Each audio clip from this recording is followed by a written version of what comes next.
It would take a man 1,040,256 years to do the work which one computer can perform in 84 minutes. I'll return in a moment with the amazing facts about the knowledge explosion.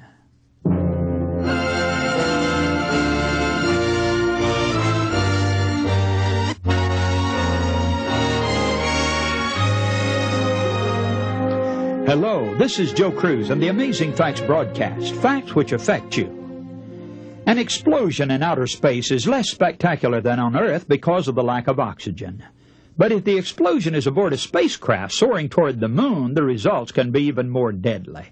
So the eyes of the world turned heavenward when an explosion aboard Apollo 8 almost claimed the lives of the 3 astronauts and actually did abort their mission, you remember. The only thought then was how to get the men to Earth alive. A new course had to be plotted to bring the spacecraft back safely from 205,000 miles out in space. Scientists fed data into their computers and figured out the correct path for the crippled craft in just 84 minutes. Now, in the pre-computer age, it would have taken one man working with a pencil and paper 1,040,256 years to figure that out. And, of course, today's computers could come up with the same answer in much, much less than 84 minutes even. Yes, we're living in the midst of an explosion, not an explosion of dynamite, but an explosion of knowledge.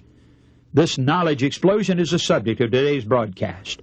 As you know, we've been looking during the past day or so at some specific signs given in the Bible that the second coming of Jesus is very near.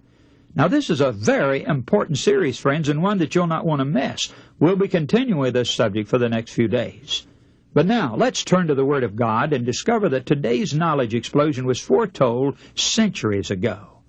The prophet Daniel, in the 4th verse of his last chapter, predicted that at the time of the end, knowledge shall be increased. That's the way he put it in Daniel 12:4. Now, one scholar has translated this verse, a sudden knowledge explosion will occur at the end of time.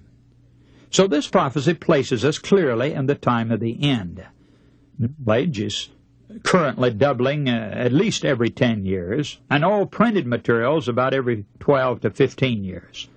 35% of all Americans between 18 and 24 years of age, more than 7 million, are in university or college today. The American people list education as the topmost priority of all national projects and programs. It's virtually impossible to live well today without it. 80% of all the scientists in history are alive in the world today. There are 15,000 different scientific journals being published regularly, many with a worldwide circulation. 70% of the medicines used today have been developed since World War II. An ordinary credit card will soon have 420 items of information on it. The computer, just a few years old, is taking over the thinking role of millions of human beings. The latest ones can perform billions of transactions in 1 second. In about 5 years, we'll have a machine probably with the general intelligence of an average human being, and I'm talking about the ability to even think and reason. And then the machine will begin to educate itself at fantastic speed. In a few months, it'll be at genius level. A few months after that, its power will be incalculable, power to turn the world into a paradise or bring a Holocaust, probably. Well, these are things, of course, that scientists are afraid of. We don't know whether it'll come to pass or not. In fact, that's one of the reasons that men and scientists are so afraid of the future, because they do not know what will happen when the computers become more and more intelligent and are able to actually turn upon themselves and increase their own wisdom and knowledge by utilizing the information that's been passed on to them by human beings. Now, in themselves, of course, stockpiles of information are neither good nor bad. It's a use that we put this knowledge to that really matters. Solomon said long, long ago, a wise man will hear and will increase learning. And then he said, as long as the basis for that learning is, quote, the fear of the Lord.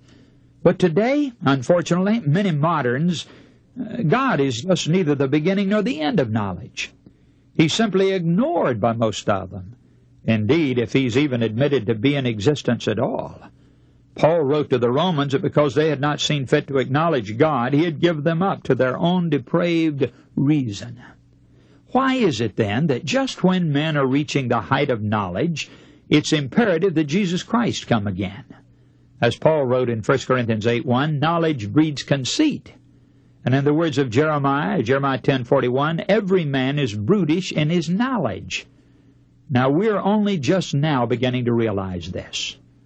A team of scholars was commissioned by the United States government to prove that education lessens crime. To their complete surprise and disillusionment, the team announced 3 years and several $100,000 later that as an outcome of their research, they had discovered that education, in fact, escalates crime.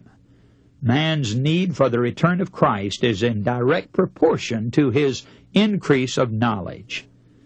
Another condition Daniel foresaw at the time of the end was that many shall run to and fro. Now, he was referring to the whole realm of human transportation. Travel at incredible speeds would carry men from one point to another in ever-shortening periods of time. Now, who could read this and not relate it to the events of today and the much more astonishing prospects for tomorrow?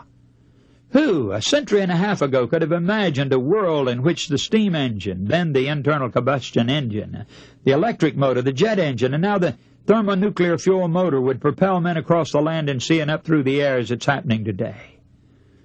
Automobiles are quite common now, but do you realize that about 90 years ago there were none at all and no airplanes? Do you realize that all the rapid travel and communication that we have today were unknown just a lifetime ago? There was no TV, no radio, no space travel. We barely had telephones at that time. And they certainly were not the efficient long-distance direct dialing model we use today. Now, what's the reason for all this sudden spurt in travel and communication in our age, friends? Have we suddenly become wiser than all our forefathers? Why is it that we roll down the highway at 70 and 80 miles per hour, but our grandparents walked at 4 miles per hour? Do we have more brains than grandfather had? I know it's common for us to disparage the old folks and to consider what they had and what they did to be old-fashioned and out of date, but how about intellectual strength? Do we have more than they had? How is it that Solomon, the wisest of all men, did not have automobiles, airplanes, and electricity? Why, Solomon didn't even have an electric shaver. His wives had no electric washers or dryers. In fact, no kitchen gadgets at all. Well, the answer to this riddle is found in Daniel 12:4. Here's what it says. But thou, O Daniel, shut up the words and seal the book, even to the time of the end. Many shall run to and fro, and knowledge shall be increased. Now, when is this going to happen? In the time of the end, it says. The end of what? By the end of the world, that's what. Do you know that the Bible tells us over and over that this world is going to come to an end? Even apart from the Bible, people know that this world can't go on as it is today. They know that the nations such as this one and Russia have the potential to destroy each other and, in fact, to destroy the entire world. So there's an end coming, friends, and it's not far off according to the signs given for it. Now, Daniel 12:4 gives us but 2 of the numerous signs given in God's book that we're living very near the end of this earth's history. One thing that takes place in the time of the end is that men run to and fro. Do we see that today? Yes, we do. By auto, airplane, bus, train, ships. People are traveling all over the world as never before in history. And make yourself realize that this has not always been the case. Much less than 90 years ago, the streets in our largest cities were almost entirely of mud. 1980, or rather 1910, farmers took their cotton to market by horse and wagon, and there were no refrigerators or freezers. Radios didn't come along until about 1925, and of course there was no TV. Haircuts were a quarter, shaves were only 10 or 15 cents. Not only were men to run to and fro in the time of the end, but it says here in our prophecy that knowledge was to be increased. Now, do we see that today?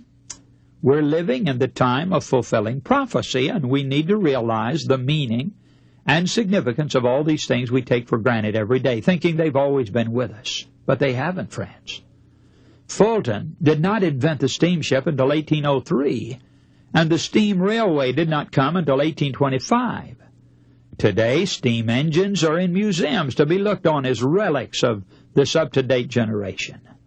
Photography was not invented until 1839, and there were no Polaroid cameras in those days either. Anesthesia came into use in 1846. Previous to that time, there was little or no surgery, and the few operations done were without benefit of anesthetics. Unless, of course, they used alcohol to get a person in a drunken stupor before beginning to saw on him or cut on him. Now, what do all these things mean? They mean that we are living in the last days of this world's history. And the next thing to take place is the second coming of Christ. Let's go back to Nero's time to consider mankind's technical progress. How fast could a man go back then? Well, he could go as fast as a horse could carry or pull him, and no faster. Through the 4,000 years of man's previous history, there was very little deviation. But moving through history, let's go ahead 15 centuries from Nero to where Columbus discovered America. How fast could man travel in Columbus' time? Well, whether he was the richest or the poorest man in the world made absolutely no difference, friends. He could travel only as fast as his horse could carry him, and no faster. But now, let's go ahead to the year 1776. That's a very important historical year. Every schoolboy knows that this was a year that Paul Revere made Longfellow famous. So in Paul Revere's time, history depended on the speed of an oat burner. American history could be made no faster than Paul Revere's horse could gallop. We call that horse the oat burner. But in 1830, a tremendous thing happened. Unfortunately, there wasn't a good journalist around to report it, but that year, man broke the oat barrier for the first time. Man could move faster than the muscles and the digestive system of an animal. The iron horse came into existence. Now we're on the upswing. In 1910, we bought the first military airplane. The contract provided that the plane must do 40 miles per hour, or the contractor was to be discounted for each mile under 40. 10% off for 39, and another 10 if he only made 38 miles per hour. For the taxpayer's benefit, this first airplane met every single term of the contract, making the incredible speed of 42 miles per hour. Around World War I, there were some speeds of 100 miles an hour. Ralph De Palma on the racetrack and the Reading Railroad from Philadelphia to Atlantic City. Toward the end of World War I, we had speeds of 150 miles per hour. At the beginning of World War II, 200 miles was speed. And at the end of World War II, the fantastic speed of 470 miles per hour had been done, but it was a top secret. Then something marvelous happened. It was discovered that we didn't have to make progress the hard way. We didn't have to plod. Why not substitute inspiration for perspiration? All of a sudden, in 1945, we started making more progress in a week than we had previously made in a year. Speed zoomed up to 470 miles, blasted through the sound barrier. The sound barrier, of course, was merely an incident. Breaking the oat barrier was the beginning of technology. And today, of course, we talk about speeds of 25,000 miles per hour without batting an eye. Well, our time has gone from us, friends, and now this is Joe Cruz saying goodbye for today.